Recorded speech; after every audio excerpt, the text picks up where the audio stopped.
Hello everyone, welcome to school of Tripoli. তো আরেকটা পাওয়ার অ্যানালাইসিসের circuit দেখা যাচ্ছে এখানে।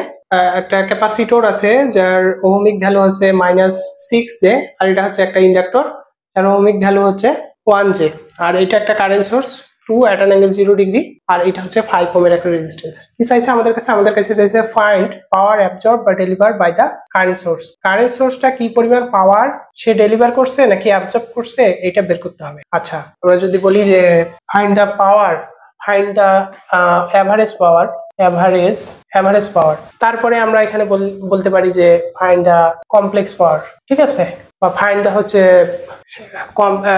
reactive power, মানে এভরিথিং আমরা হচ্ছে ক্যালকুলেট করতে পারি। কিভাবে ক্যালকুলেট করব? তো প্রথমে আমাদের কি আছে, আমাদের কারেন্ট সোর্স ইলসেপ পাওয়ার সমান সমান কি, পি সমান সমান ইনটু, একটু আগে দেখলাম যে V R M S into I R M S conjugate, ঠিক আছে, তার সাথে theta V minus theta I. এটা করলেই আমরা হচ্ছে সব পাওয়ারে পেয়ে যাবো, এখান থেকে সব পাওয়ার এভরিথিং পেয়ে যাবো, complex, average, everything. Okay, so we have I 2 at an angle 0 degree, but we don't have V. Okay, so if we want to calculate V, what should we do now? The first thing is we can current divide, we can apply the current division rule. Okay, if we denote this is I1 and this is I2, so the what will be the I1, right? You all know what will be the I1, you all know 5, তারপর হচ্ছে যোগ, এখানে তুমি যদি 1 দাও 1J minus 6J, আর উপরে হচ্ছে যেহেতু এদিকে নিচ্ছ তাহলে এই দুইটা হবে, তাহলে 1 মাইনাস 6 ইন্টু J, তার সাথে হবে 2 at an angle 0 degree. Okay, কত হচ্ছে এটা ক্যালকুলেটর আমরা করে দেখি। উপরে হচ্ছে -5i, নিচে হচ্ছে 5 প্লাস 5 মাইনাস 5i, তার সাথে হচ্ছে 2 at an angle 0, 1 minus I, this is 1 minus J.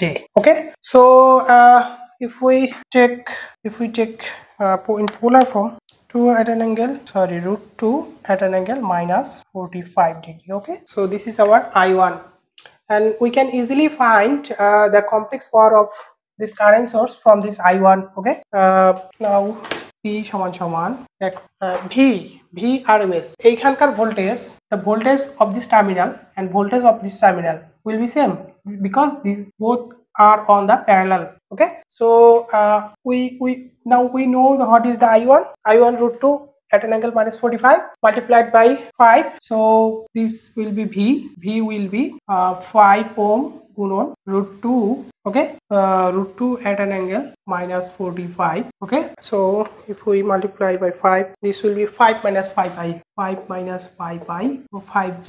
Okay, so if we take in polar form, this will be 7.07 at an angle minus 45 degree. Okay, so now what is the P? VRMS. Okay, VRMS, this is the peak value always, so we can take half now, 7.07, so we need IRMS. This is also the peak, sorry, IRMS means we measure the power of current source, not power of the 5 ohm resistance, so we have to take this two. Okay, this two I peak value, as we have used half here, so we have to write Vm into Im. Okay, Vm into Im. So then at an angle theta V, what is the theta V? Theta V is minus 45. Theta V is minus 45, and then minus theta I is 0.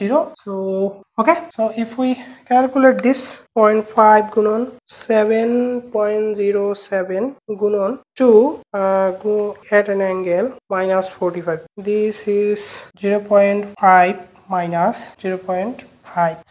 Okay, if we take polar form, 0.707 at an angle minus 45.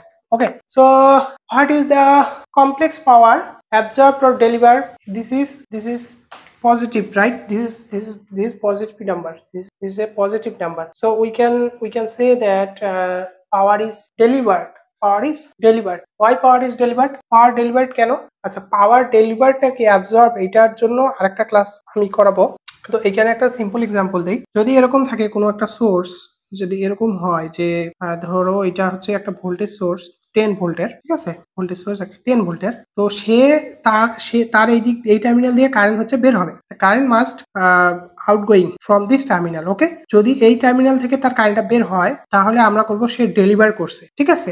আর যদি source না হয়, যদি load হয় resistance, তাহলে current যদি এই দিক দিয়ে আসে প্লাস, এটা মাইনাস, তাহলে যদি কারেন্ট প্লাস টার্মিনাল দিয়ে ঢুকে তাহলে এইখানে হবে হচ্ছে absorb just opposite of the source. Okay, so this is a source, this is not load. So this is plus terminal, this is minus terminal. Okay, যদি প্লাস টার্মিনাল থেকে বের হয়, obviously this current is outgoing through the plus terminal. That's why we can say the power is delivered. Okay, power is delivered here, not absorbed.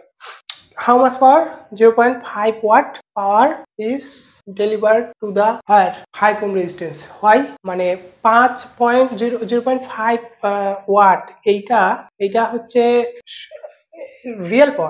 Real পাওয়ারটা শুধুমাত্র 5 ওহমেই যাবে, এইদিকে যাবে না, কারণ এরা হচ্ছে reactive component. So reactive component এদের কোনো অ্যাভারেজ পাওয়ার নেই। আমরা যদি ক্যালকুলেশন করি, হিসাব করলে দেখা যাবে যে এরা হচ্ছে, এদের কোনো রিয়েল পাওয়ার থাকবে না, জিরো হয়ে যাবে। সম্পূর্ণ রিয়েল পাওয়ারটা হচ্ছে 5 ওহমের অ্যাক্রসে হবে আর কি। তো এটা ছিল, আমরা সুন্দর করে বের করে ফেললাম। আর কেউ যদি হচ্ছে এই দিকের পাওয়ার মেজার করে, এই দিকের ভোল্টেজ মেজার করে আবার এটা করতে চায়, তাও করতে পারবে, একই জিনিস। তো আশা করি বুঝতে পেরেছো। কোনো কোশ্চেন যদি কনফিউশন মনে হয় কোনো জায়গায়, আর তাহলে হচ্ছে কমেন্ট সেকশনে তোমরা এটা জানাই দাও, ঠিক আছে। তো ঠিক আছে, থ্যাংক ইউ, আল্লাহ হাফেজ।